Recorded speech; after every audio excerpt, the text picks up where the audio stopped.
We were only 3 days into our honeymoon when she vanished. One moment, she was beside me on the balcony of our Cotswolds cottage, her hand in mine.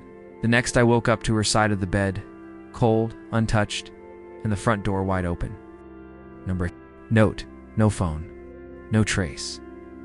I searched for hours before calling the police, panicked and shaking, thinking maybe she'd gone for a walk and gotten lost.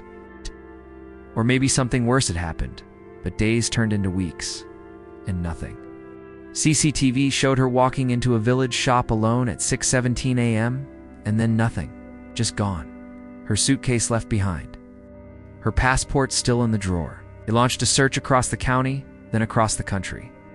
And I stayed in that rented cottage for 6 more days just in case she returned. But she didn't. Not to the cottage, not to our flat, not even to her family. Her mother sobbed through the press conferences. Her friends whispered theories. Some people thought I killed her. Others believed she ran off.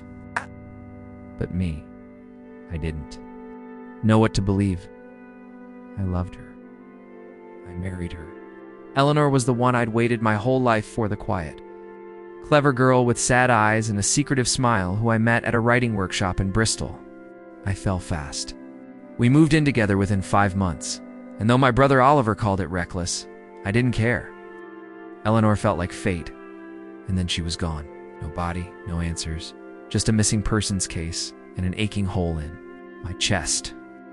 I moved back into my old flat in Bath, shut out everyone, even Oliver, who kept insisting I needed therapy, closure, a way forward. But how do you move on from someone who disappeared wearing your wedding ring?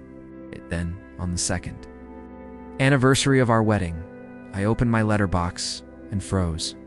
There it was, a thick ivory envelope, handwritten in perfect cursive. It was a wedding invite. The name at the top stopped my heart. Eleanor Avery and Oliver Hale, my brother, my wife, getting married. In Wiltshire, in 3 weeks. I threw up in the sink. I thought it was a cruel joke until I called the number on the RSVP and her voice answered, "Hello, a calm, cold hers." "Eleanor," I croaked. A pause. "Then, I knew you'd call eventually." I demanded answers. She hung up. I drove to my brother's flat that night and punched him before he could say a word. He didn't fight back. Said they met accidentally during the investigation, that they connected through grief, that they'd waited a respectable amount of time. I wanted to kill him. But more than anything, I wanted to know why she left me. I showed up to the wedding not to stop it, but to watch her face when I walked in. She looked straight through me as if I were invisible. Oliver barely met my eyes. I sat in the back row and watched them say vows under a canopy of white roses, and my chest burned with betrayal. After the ceremony, she approached me. "Let's talk," she said, dragging me into a side room. Then she handed me a USB stick. "So we'll explain everything." I said nothing. She walked away. At home, hands shaking, I plugged it in. There were video files. Dozens, all filmed secretly. Eleanor speaking to camera, always in different clothes, sometimes crying, sometimes eerily calm. The first one was dated a month before our wedding. "If you're watching this, it means I had no choice," she began. "Your brother, he's not who you think he is." Over the course of the videos, she told me everything. How Oliver had been obsessed with her long before I ever met her. How he'd followed her, messaged her from fake accounts, and tried to get close until she blocked him. When she met me and didn't realize we were related, it was too late. When she found out, she was terrified.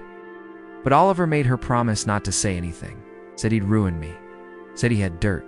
Then the final video came. She looked directly at the camera, trembling. On the honeymoon, Oliver came, said if I didn't leave, he'd frame you for something terrible. Said he had messages, forged evidence.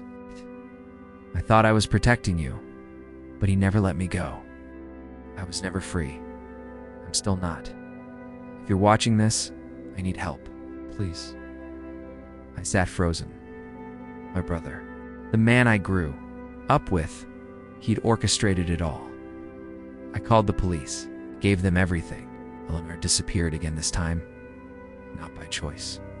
They found her in a rented cottage in Wales, monitored 24/7 by a security firm Oliver paid. She'd never been allowed a phone. The wedding had been a sham, legally null, emotionally twisted. He was arrested 2 days later. Manipulation, blackmail, fraud. Eleanor stayed in hospital for weeks, recovering. I visited once. She didn't speak, just looked at me with eyes hollowed by 2 years of silence. She whispered one word, "Sorry," and I broke. I left her be. I live alone now. No more weddings, no more letters. Just an empty ring box in a drawer, and the faint memory of her, barefoot on a honeymoon balcony, before everything was taken.